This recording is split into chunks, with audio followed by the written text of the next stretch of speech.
Assalamualaikum warahmatullahi wabarakatuh. Kami dari kelompok 1 kelas D akan presentasikan tugas besar dari APBO. Ini kami menganalisis suatu website ujian online dengan framework kode printer 3. Baik, langsung saja di sini untuk timnya. Jadi yang pertama saya ada Ridho Nutra dengan NIM F1D022090. Kemudian ada Muhammad Farul Razi, Ridho Farul Razi dengan M1D022676. Kemudian ada Muhammad Ridho dengan NIM F1D022 068. Misalnya saja di sini untuk kesimpulan yang pertama, di mana website ini adalah ujian online atau CBT, ada sebuah aplikasi ujian berbasis komputer yang dibangun dengan menggunakan framework Perimeter 3. Jadi ini menggunakan perangkat elektronik sebagai utama pengetahuan, perangkat dan kemampuan seseorang. Berbeda dengan ujian tradisional yang dilakukan secara manual dengan menggunakan kertas dan pena, ujian online dilakukan dengan menggunakan perangkat lunak khusus yang dirancang untuk mengolah dan menyajikan soal-soal ujian secara digital. Nah, kode tersendiri adalah sebuah perangkat kerja aplikasi yang digunakan untuk membangun sebuah website menggunakan PHP. Nah, kurang lebih ya untuk bisnis goal dari eh, aplikasi itu adalah kurang lebih seperti itu. Kemudian langsung saja untuk eh, device requirements yaitu perangkat yang dibutuhkan itu ada perangkat keras bentuk komputer dan internet connection. Kemudian untuk softwarenya Arduino, inovasi operating system untuk Windows, Mac ataupun iOS. Kemudian example. Ya, lanjut untuk demo dari use case ya. Pertama, di sini untuk use case diagramnya. Di sini ada user pertama yaitu admin, di mana admin dapat melakukan beberapa hal di antaranya. Di sini ada membuka halaman data relasi kelas dan dosen. Nah, di sini ada bentuk ekstennya, ada itu membuat data relasi interkelas dengan dosen atau menghapus data dan mengedit data relasinya. Bentuk ekstennya. Kemudian dia include harus login gitu di sini. Nah, semua rata-rata harus ikut login gitu. Kemudian di sini yang kedua ada membuka halaman data relasi jurusan dan mata kuliah. Ada extendnya seperti yang di sini juga membentuk data relasi terkelas, menghapus dan mengeditnya. Kemudian selain itu admin dapat membuka halaman utama admin dan include login. Kemudian bisa juga membuka halaman data dosen. Dan di sini dapat mengambil data dosen, menghapus data dosen, menambah data dosen. Nah, bentuk inputnya ada login lagi-lagi. Kemudian untuk extendnya ada mengaktifkan ataupun menonaktifkan dosen dan mengedit data dosen. Dan selanjutnya admin juga dapat membuka halaman edit profile dari admin itu sendiri yang include login. Dan admin juga dapat membuka halaman data mahasiswa. Di sini kami dapat mengambil data mahasiswa, menghapus data, menambah data, dan di dalam namanya ini dapat extend atau pilihan untuk mengaktifkan atau menonaktifkan mahasiswa ataupun mengedit data mahasiswa. Begitu dengan membuka halaman kelas. Di sini admin dapat mengambil data kelas, mengedit data kelas, menghapus data kelas, dan menambah data kelas. Ini adalah bentuk extend dari kelas yang membuka halaman data kelas ini. Kemudian untuk selanjutnya di sini admin dapat membuka halaman data mata kuliah. Ini dengan extend mengambil data mata kuliah, mengedit data mata kuliah, menghapus data mata kuliah, dan menambah data mata kuliah. Itu pun dengan membuka halaman di data jurusan gitu. Di sinilah ada CRUD-nya gitu, untuk CRUD dari uh, admin di sini. Begitupun dengan membuka halaman user di sini, admin dapat mengambil user, menghapus user, mengedit user dengan relasi extend. Selain itu, admin dapat membuka halaman bank soal yang sudah dibuat oleh eh, dosen. Dan di sini bentuk eksternal itu menghapus soal, kemudian mengambil bank data bank soal dan membuat soal. Dan admin juga membuat soal. Dan di sini ada extend mengedit soal. Selain itu, admin juga dapat membuka halaman hasil ujian dengan bentuk extendnya itu melihat hasil ujian dan hasil ujian extendnya lagi mencetak data sebuah ujian yang sudah dibukanya begitu, untuk mengambil data seluruh ujian. Selain itu, admin juga dapat membuka pengaturan dengan extend menghapus data data. Kemudian untuk user selanjutnya di sini ada dosen, di mana dosen dapat membuka halaman utama dosen dengan tentunya include login ya. Kemudian untuk selain itu dapat membuka halaman profile dari dosen itu sendiri dan dapat mengeditnya dengan extend. Kemudian selanjutnya, dosen juga dapat membuka halaman ujian dosen dengan bentuk extend menghapuskan ujian, mengambil data ujian, menambahkan atau membuat ujian baru. Nah, membuat dengan menambah ujian ini include harus membuat token dan Excel-nya mengambil data ujian. Gitu. Selanjutnya, dosen juga dapat membuka halaman hasil ujian dengan Excel melihat hasil ujian, mengambil data seluruh ujian, dan Excel juga mencatat data seluruh ujian. Selain itu, admin juga dapat melihat membuka halaman bank soal dengan extend hapus soal, mengambil data bank soal dan membuat soal dengan extend mengedit soal seperti itu. Nah, kurang lebih seperti itu untuk admin, maksud saya dosen. Selanjutnya di sini ada user yang terakhir yakni mahasiswa, di mana mahasiswa dapat membuka halaman ke mahasiswa dengan include harus login terlebih dahulu. Kemudian mahasiswa dapat membuka halaman ujian mahasiswa.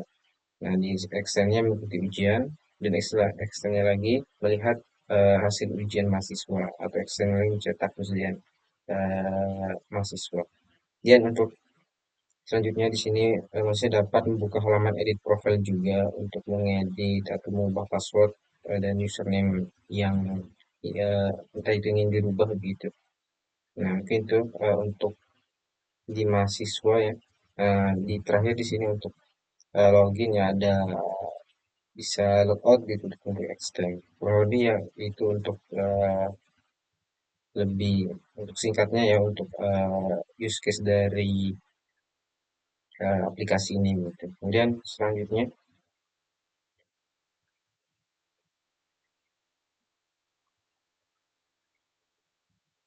saya use case uh, demo untuk tabel basis data.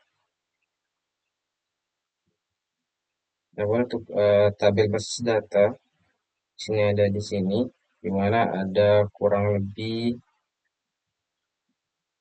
14 tabel ya yang ada pada database yang ada pada aplikasi. Sini ada tabel dosen, ada tabel groups, ada tabel hak ujian, ada tabel jurusan matkul, ada kelas, relasi kelas dosen, login items, kemudian mahasiswa, matkul, ujian, TB soal, users, dan user groups. Nah, jumlahnya jumlahnya itu 14 tabel dari database di sini. Kemudian untuk mungkin rincian lebih lanjut dari tabel basis datanya ya bisa dilihat di sini ya. Dosen itu ada di dosen nih nama dosen, email, matkul. Nah, dengan tipe data yang sudah ada di sini dan grup juga ada 3 eh, kolom di mana ada kolom ID, name, dan description. Kemudian di sini ujian juga ada ID, ujian ID mahasiswa, list soal, list jawaban, jumlah yang benar, nilai desimal, dan sebagainya. Kemudian untuk lebih lanjutnya bisa Bapak dosen lebih atau eh, yang melihatnya ya, bisa dilihat lebih jelasnya di link yang sudah dibagikan di PPT. Nah, ini untuk selebihnya bisa dicek sendiri nih untuk lebih jelasnya. Karena nah, mungkin itu untuk di tabel basis data. Kemudian selanjutnya nanti ini akan dijelaskan oleh teman saya. Oke, selanjutnya saya akan menjelaskan di bagian ERD ini atau Entity Relationship Diagram.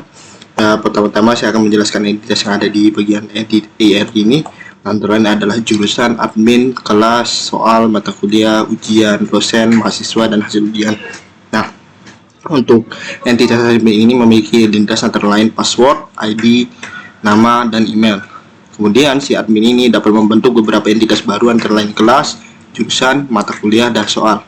Nah, untuk tiga identitas ini memiliki identitas antara lain ID dan namanya sendiri. Nah, lanjut ke bagian entity yang bernama soal. Dia memiliki identitas antara lain jumlah soal dan ID dan bobot soalnya. Nah, selanjutnya di sini ada entitas bernama dosen yang memiliki identitas antara lain email, ID, password, nama, dan si dosen ini dapat menyusun dan membuka uh, entitas baru seperti di soal ini, sama seperti admin. Dia juga dapat membuat sebuah entitas bernama ujian dan dapat membuka entitas yang bernama hasil ujian. Untuk identitas dari ujian ini sendiri antara lain adalah aktivasi, nama, kemudian token, waktu, dan tanggalnya. Nah, setelah entitas ujian ini telah dibuat, maka entitas lain yang bernama mahasiswa ini dapat mengerjakan ujian.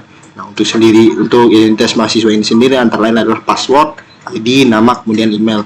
Setelah mahasiswa ini mengerjakan ujian, dia dapat melihat hasil ujian tersebut di identitas bernama H ujian. Nah, untuk identitas sendiri antara lain ada identitas H ujian adalah nilai. Lanjut ke halaman kelas diagram. Untuk halaman kelas diagram ini dia memiliki banyak kali kelas. Mungkin saya akan jelaskan sedikit saja. Di sini di bagian kelas dosen, dia memiliki atribut yang bernama ID dengan tipe data integer, kemudian kelas ID dengan tipe data integer, serta dosen ID dengan tipe data integer.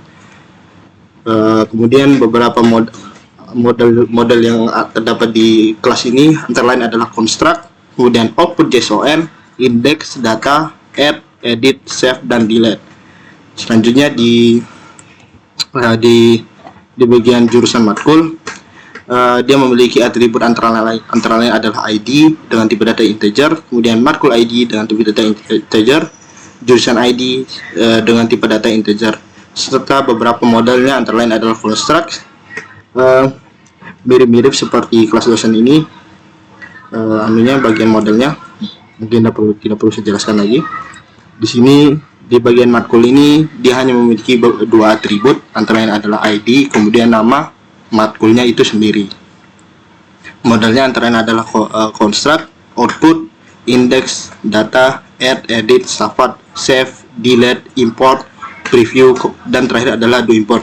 Mungkin ini saja yang bisa saya jelaskan di bagian kelas diagramnya karena waktu ini diberikan sedikit. Lanjut ke bagian objek diagram. Untuk objek diagram ini lebih mengspesifikasi dari kelas diagram sebelumnya. Misalnya saja di sini ada kelas dosen dengan atributnya antara lain adalah ID dosen, kemudian NIP-nya yang berisi tidak kurang dari 8 karakter, kemudian nama dosennya, emailnya, dan matkul yang diajar oleh dosen, ID dari matkul yang diajarkan oleh dosen tersebut. Kemudian di sini ada mahasiswa dengan atribut antara lain adalah ID-nya, kemudian namanya, NIM yang tidak kurang dari 8 karakter, kemudian email, dan jenis kelamin, dan kelas ID kelas dari mahasiswa itu sendiri. Mungkin ini saja yang bisa saya jelaskan. Selanjutnya akan dijelaskan oleh teman saya. Oke, terima kasih untuk Ridho Rozi. Selanjutnya saya Muhammad Alfi Ridho akan melanjutkan ke bagian activity diagramnya. Yang pertama untuk login ke sistem, pertama admin dosen untuk mahasiswa akan membuka website, kemudian akan menampilkan menu login. Lalu mereka akan memasukkan email dan password, lalu kemudian divalidasi ketika dia valid. Lanjutkan ke halaman dashboard. Ketika dia invalid atau tidak valid, dia akan kembali ke memasukkan email dan password. Selanjutnya untuk untuk membuka dashboard admin, di sini yang pertama kita akan membuka landing page untuk dosen, mahasiswa, ataupun kelas dan jurusan. Lalu dia akan diarahkan ke halaman tujuan. Selanjutnya untuk mengelola master dosen, Pertama, admin akan memilih landing page master dosen. Kemudian di sini akan ada 3 pilihan untuk mengambil data, menambah data, maupun menghapus data yang dipilih. Adapun untuk menambah data, dia itu bisa memilih fitur import data dan juga memilih fitur tambah data. Di fitur import data, dia akan mendownload format data dosen, mendownload format data dosen, mengisi data dosen sesuai format, menunjukkan preview data, dan juga mengimpor dan menyimpan data. Lalu di fitur tambah data itu menampilkan form dosen, mengisi data dosen dan sebagainya, lalu dia akan menyimpan data dosen. Kemudian di sini akan ada pilihan tuh ya dan juga reset. Jika dia kondisinya iya, maka dia akan menyimpan, lalu dia ke mengedit data dosen. Kemudian dia kalau reset itu dia akan kembali ke mengisi data dosen. Lalu di sini dia akan ada 2 kondisi ketika tidak dan iya. Ketika tidak, dia akan mengaktifkan dosen, dan juga ketika pilihnya iya, dia akan kembali ke mengisi data dosen. Kemudian untuk mengelola master mahasiswa di sini dia juga memiliki tiga pilihan untuk mengambil data, menambah data, dan juga menghapus data. Sama seperti sebelumnya, datanya sama, yang beda hanya pada datanya, yaitu di sini menggunakan data mahasiswa seperti NIM, nama, kelas, jurusan, dan juga jenis kelamin dan email. Selanjutnya untuk jurusan, sama seperti sebelumnya, di sini ada 3 pilihan untuk mengambil data, mengubah data, dan juga menghapus data. Yang membedakannya di sini yaitu datanya, yaitu data jurusan. Eh,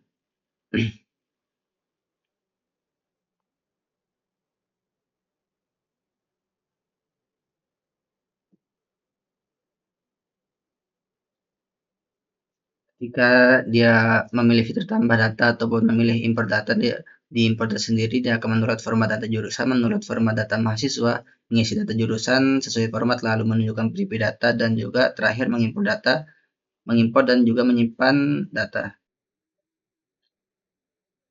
Kemudian selanjutnya di sini saya akan menjelaskan untuk sequence diagramnya. Di sini ada beberapa sequence diagram sesuai dengan jumlah use case-nya, bisa dilihat. Untuk penjelasannya mungkin saya tidak akan menjelaskan semuanya karena untuk durasinya tidak mencukupi. Yang pertama di sini saya akan menjelaskan untuk loginnya. Pertama, ini login untuk semua aktor. Pertama dia akan mengakses untuk login page-nya. Kemudian dia akan melakukan cek login untuk di login itemnya. Kemudian akan dilakukan validasi. Ketika dia berhasil login, dia akan melanjutkan ke index dashboard, dan ketika dia error, dia akan kembali ke login page. Lalu dia akan menampilkan dashboard kepada aktor yang login. Lalu di sini untuk menampilkan halaman utama admin, yang pertama admin akan melakukan login di login page-nya, kemudian di login item akan dilakukan validasi. Ketika dia berhasil atau sesuai, dia akan melanjutkan ke indeks dashboard dari adminnya. Lalu ketika dia tidak sesuai inputannya, maka akan terjadi pemberitahuan error. Lalu akan dikembalikan ke menu login page-nya.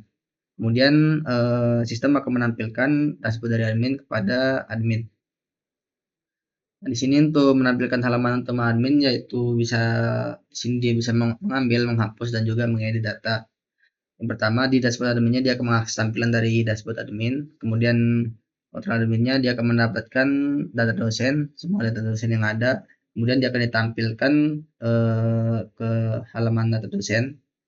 Kemudian di sini dia akan melakukan delete atau menghapus data di kontrol adminnya. Kemudian di model dosen dia akan melakukan delete juga. Kemudian data akan disimpan. Lalu dia akan menampilkan data dosen pada halaman data dosen atau landing page-nya. Kemudian di sini sama, dia akan mengemas tampilan, mendapatkan data dosen, menampilkan data dosen, dan juga di sini perbedaannya yaitu untuk menambahkan data menggunakan fungsi add pada controller dan juga model dosen. Kemudian terakhirnya akan ditampilkan data dosen yang ada. Lalu selanjutnya untuk membuka halaman relasi kelas dengan dosen, di sini bisa melakukan penambahan, pengeditan, dan penghapusan. Yang pertama, dia akan mengakses tampilan dashboard admin. Kemudian di sini dia akan mendapatkan data kelas by dosen. Lalu dia akan menampilkan kelas dosen pada halaman relasi kelas dosen. Kemudian di sini dia akan melakukan penghapusan. Lalu akan ditampilkan data kelas dosen yang sudah dihapus. Ini sama, yang berbeda hanya pada metode yang digunakan di sini. Di sini digunakan untuk melakukan penambahan data, dan di sini digunakan untuk pengeditan data. Sebenarnya sequence yang kami buat ini rata-rata memiliki alur yang sama karena dia hanya rata-rata dia membuka landing page lalu melakukan CRUD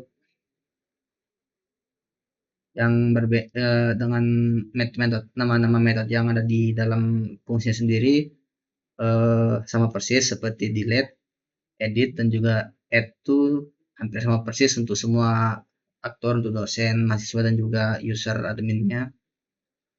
Lanjut ke halaman relasi jurusan matkul, ini sama mas tampilan, lalu di sini mendapatkan data-data matkul by jurusan, lalu di sini akan ditampilkan jurusannya dan matkulnya, lalu melakukan pendeletan, lalu akan disimpan.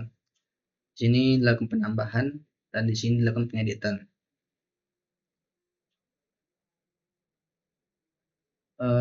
Sequence diagram di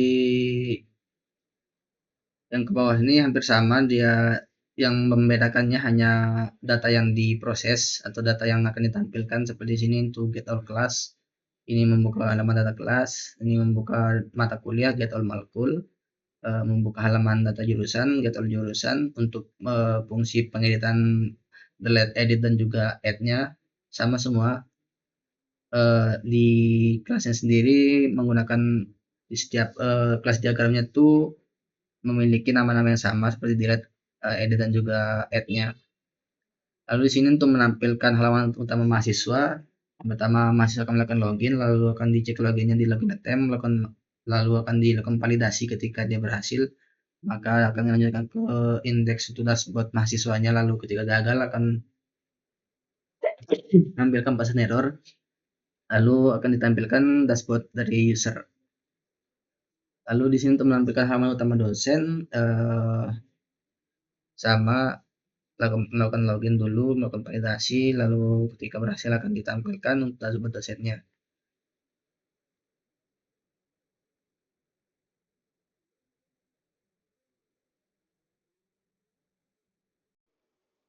Dan di sini saya akan menjelaskan untuk Figma-nya.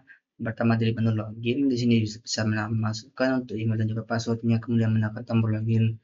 Karena di sini tidak ada logic untuk mengarahkan ke admin dosen dan juga mahasiswa, di sini saya membuat tombol.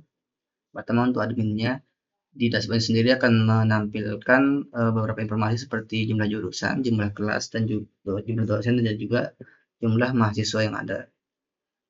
Kemudian di data masternya di sini ada 5 master data. Yang pertama itu master jurusan. Di master jurusan sendiri hanya menampilkan nama-nama jurusan yang ada, seperti di sini ada data seperti teknik informatika. Kemudian di sini ada fungsi untuk CRUD-nya, untuk simpan, edit, dan juga delete. Jika melakukan edit, di sini kita bisa melakukan form tambah jurusan. Di sini bisa klik simpan. Lalu di sini ada untuk di masa kelasnya, di sini menampilkan nomor kelas dan juga jurusan.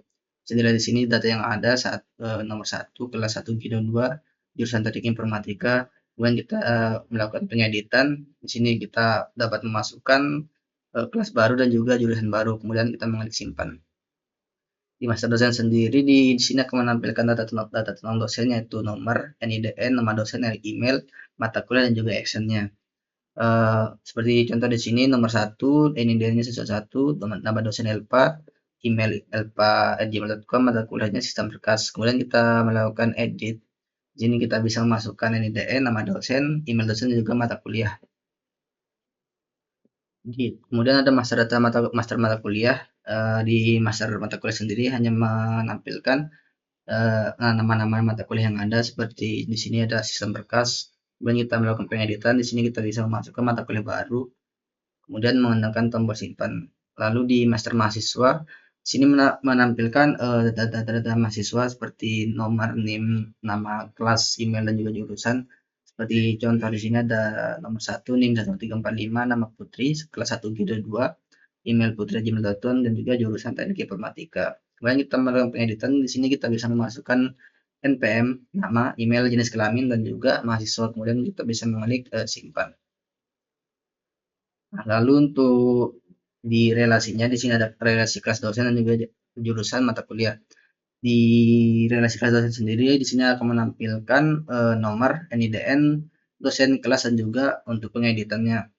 Lalu di jurusan mata kuliah di sini akan menampilkan nomor mata kuliah, jurusan, dan juga untuk pengeditannya.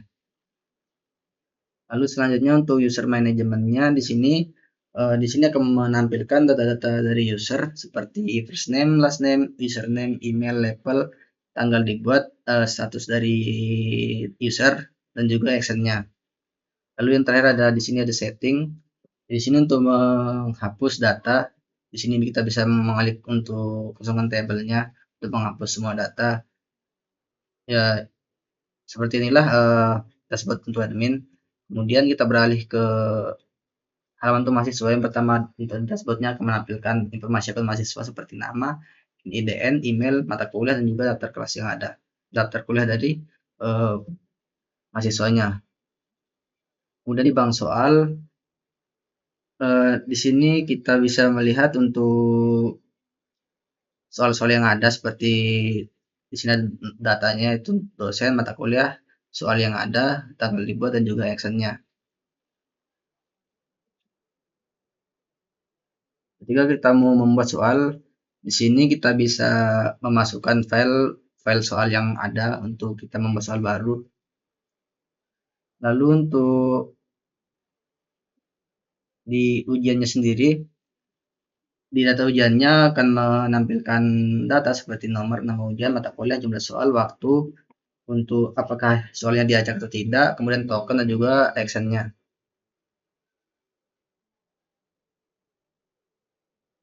Lalu di menu hasil ujian di sini akan menampilkan nama, jumlah soal, waktu, waktu mulai, waktu selesai, mata kuliah, dosen, nilai terendah, nilai tertinggi, dan juga rata-rata nilai dari mahasiswa. Seperti di sini ada satu data yaitu Putri, kelasnya G12, jurusan teknik informatika dengan jumlah bentarnya 40 dengan total nilai yaitu 80. Dan untuk menu dashboard mahasiswa, di sini ada dua menu untuk mahasiswa yaitu dashboard dan juga ujian. Di dashboard sendiri akan menampilkan informasi akun seperti NPM, nama, email, jenis kelamin, jurusan, dan juga kelas. Kemudian kita untuk melakukan ujian di sini akan menampilkan kelas, jurusan, tanggal sekarang, dan juga jamnya. Nah, di sini akan tertera jumlah ujian-ujian yang bisa diikuti. Seperti di sini ada satu ujian yaitu ujian sistem berkas untuk UASnya dengan jumlah total 50, untuk dosennya Elva dengan total waktu 60 menit. Ketika mahasiswa ingin mengikuti ujian tinggal menekan tombol untuk ikut ujian. Nah, di sini akan diberikan token untuk dosennya ketika mahasiswanya sudah mendapatkan token.